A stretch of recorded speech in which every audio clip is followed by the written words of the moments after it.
Hey everybody, what is up? Welcome back to Final Trade. 7 more days until the release of Brothers War. So we have data from the previous week pulled off of TCG Player from the release minus 14 day here until the release minus 7 day here, which was yesterday, Friday. About 400 more boxes sold, which is about 58 per day. But the price had to just keep melting down, and it's now even the 7 day moving average is broken below $210. And the problem with this, of course, is that if you're a small card store and you're buying these boxes wholesale for about $188 each, and you're paying about $8 to ship them and about 12.5% market fee on TCG Player, then you're going to need to sell them for at least $223 to break even. And so $210 underneath that, actually, because the 7 day moving average will lag the actual price in whichever direction it's moving. So the actual price today is going to be below this point here on the 7 day average of 208.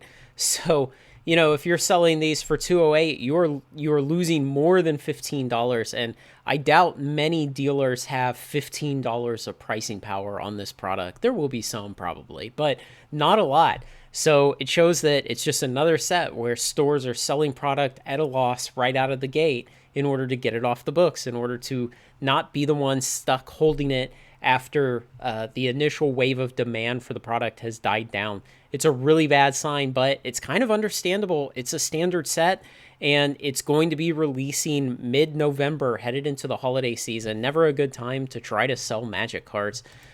Now, what to compare it against? Well, Dominaria United's maybe the best candidate. Other standard sets of this year, Streets of New Capenna had its own issues with kind of living its life in the shadow of the then upcoming Baldur's Gate. And Kamigawa Neon Dynasty may as well have been 1,000 years ago for how different the market is now. But Dominaria United, even that, the plot show is not a great comparison, because at the same point in its life cycle here, it was way outselling Brothers War, and at a much higher price, $40 to $50 a box higher. But you'll recall this was the time period when people were still really excited to pay several $100s extra for enough boxes in order to maybe pull a 20-cent Legends card that they could have just bought off of TCG Player. So the FOMO was still in the driver's seat at that point over the Lost Legends. So it is what it is. It's a standard product going into the holiday season. This is not the product that is going to turn things around for Magic, that is going to show that it's recovering. We're not there yet. Probably Dominaria Remastered will not be there because it is premium priced.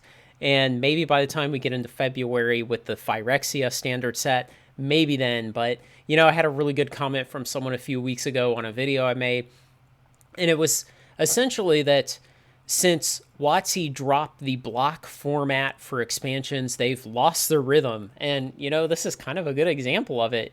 Why would you think a standard set is a good thing to release a week before Thanksgiving?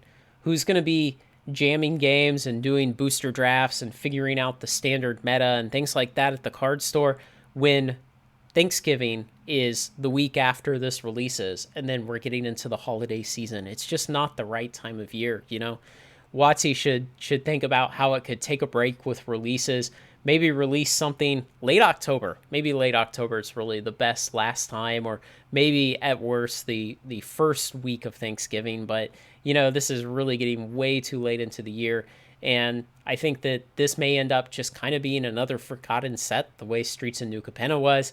Maybe not because there were better sets coming out so soon afterwards that would overshadow it, but just because people are going to be busy doing other things that they do this time of year. So, I don't see a lot of, I don't see any hope for upwards price movement on this product. And yeah, I know it's going to have some serialized cards in it. I think it'll be another big yawn. But in the long term, you definitely want to have a position. Do not skip sets. If you want to reduce how much you're buying, allocate it to other things that you think may be more, have more upside in the medium to long term, sure, but don't get caught skipping sets and missing out, because there's always a chance that we're wrong. There's always a chance that there's surprises. There's always a chance that, hey, maybe this shakes up the entire standard meta in some very interesting way that makes it a very desirable product. Who knows? So, don't get caught there.